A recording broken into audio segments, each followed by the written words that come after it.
Olá, eu e Adriel vamos apresentar o nosso projeto do algoritmo Belmont-Ford e a sua utilização para resolver um problema real em que utilizamos uma base de dados das crônicas de Gelo e Fogo, que foi escolhida por nós dois. Pode passar. Durante a apresentação, vamos abordar o contexto do problema, a base de dados que foi escolhida, o problema que foi resolvido. Pode passar.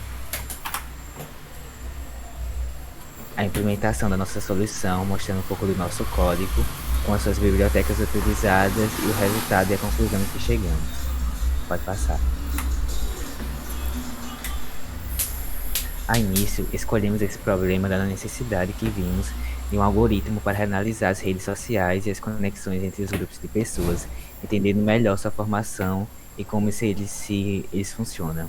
Essa necessidade é muito vista em redes sociais, por exemplo, Facebook, LinkedIn, Instagram, Twitter, mas principalmente eu acho que nosso código se encaixaria melhor no LinkedIn, em que temos três tipos de conexões, de primeiro grau, segundo grau e terceiro grau.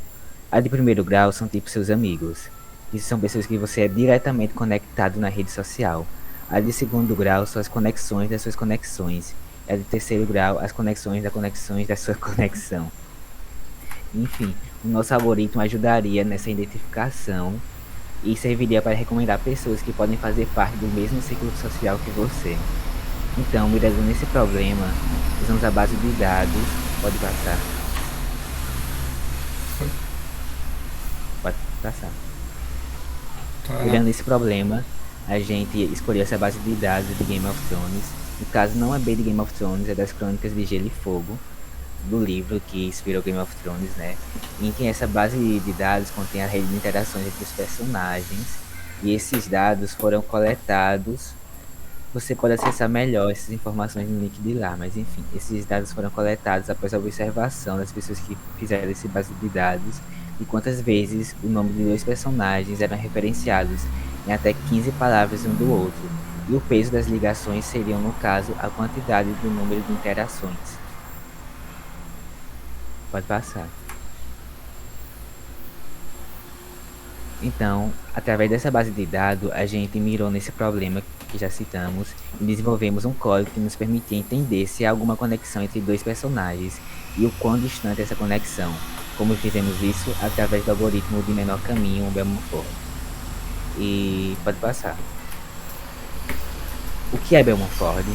Bom, Belmont-Ford, no caso, é um algoritmo de busca de menor caminho em grafos direcionados e ponderados, ou seja, grafos que possuem peso.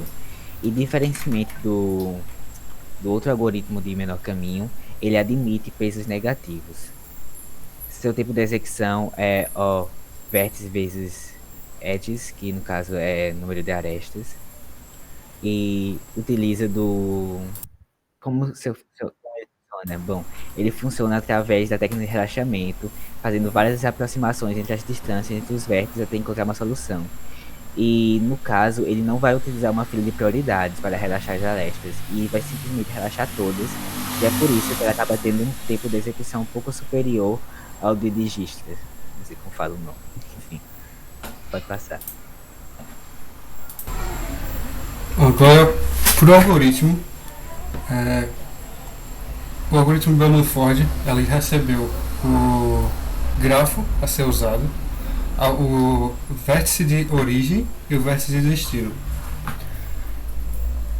Essa função principal, ela funciona instanciando todas as suas instâncias entre o vértice de origem e todos os outros vértices, colocando dentro de um dicionário. Todas as distâncias entre esse vértice de origem e todos os outros valem infinito, menos ele, a distância dele para ele mesmo, que vale zero.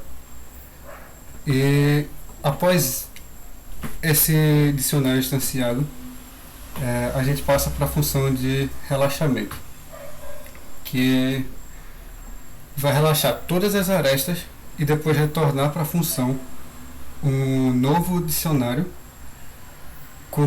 com as novas distâncias, com as menores distâncias possíveis. Ele faz esse relaxamento o número de vértices menos uma vez e faz a atualização da distância. quando ele volta para a função principal aqui, ele vai fazer a checagem de ciclos negativos, que sempre vai acontecer no final, porque o relaxamento vai sempre retornar às menores distâncias possíveis. Então, se existir uma distância menor do que essa, é um ciclo negativo. E aqui está a função que foi usada para a solução, que ela serve para imprimir os resultados para o usuário. Aqui é como foi estruturado o grafo. Ele começa com o número de vértices que é adicionado toda vez que é adicionado um vértice, a lista de vértices e a lista de arestas. E a função para adicionar as arestas, que recebe o vértice de origem, de destino e o peso. Quando a gente fala de como foi criado o grafo para os personagens, a gente usa a biblioteca Pandas com a função de ler CSV para poder ler diretamente do link do GitHub. Aqui a gente coloca todos os vértices na variável nodes e todas as arestas nas variáveis edges. E aqui a gente adiciona cada vértice usando usando for e todas as arestas usando outro for. Para teste a gente tem essas duas chamando a função de solução para teste, e a gente tem também meio que uma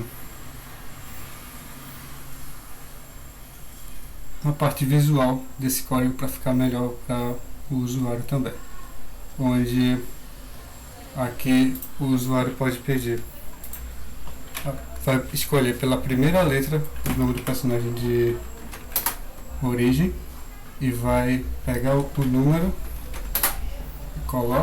pega a primeira letra do segundo personagem, do personagem de destino, e também coloca, o programa dá a resposta e pergunta se deseja continuar. Vou colocar no...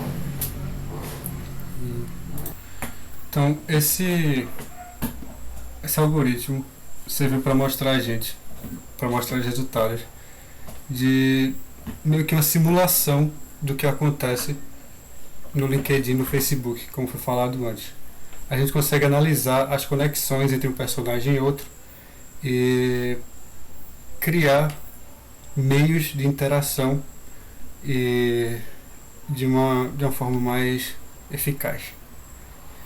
E entendendo isso, a gente pode fazer uma coisa que os algoritmos negros das empresas fazem, que é juntar pessoas de gostos parecidos e assim formar uma rede social maior. Foi. Bom, e chegamos à conclusão, após o desenvolvimento desse algoritmo, que apesar de quando a gente pensa em algoritmo de menor caminho, a gente normalmente remete a uma solução que a gente selecionaria, por exemplo, a melhor rota, um GPS, algo do tipo. A gente também pode utilizar esse tipo de algoritmo, tipo o Bellman Ford ou Dijkstra, em soluções como redes sociais, que foi a que a gente trouxe. E é bastante útil em vários outros casos. Porém, durante esse processo, através desse processo de criação do código, percebemos também que apesar de termos escolhido Bellman Ford, esse acaba não tendo uma performance melhor do que o Dijkstra nesse caso. Porque como o Dijkstra possui um tempo de execução menor, ele seria melhor nesse caso, já que o nosso código, nossa base de dados, não tem arestas negativas, não possui pesos negativos no caso. E apenas quando tiver pesos negativos que seria melhor utilizar o Bellman Ford. Bom, por fim, é só isso mesmo nossa apresentação. Espero que tenha sido agradável e obrigado pela atenção. Tchau. Obrigado.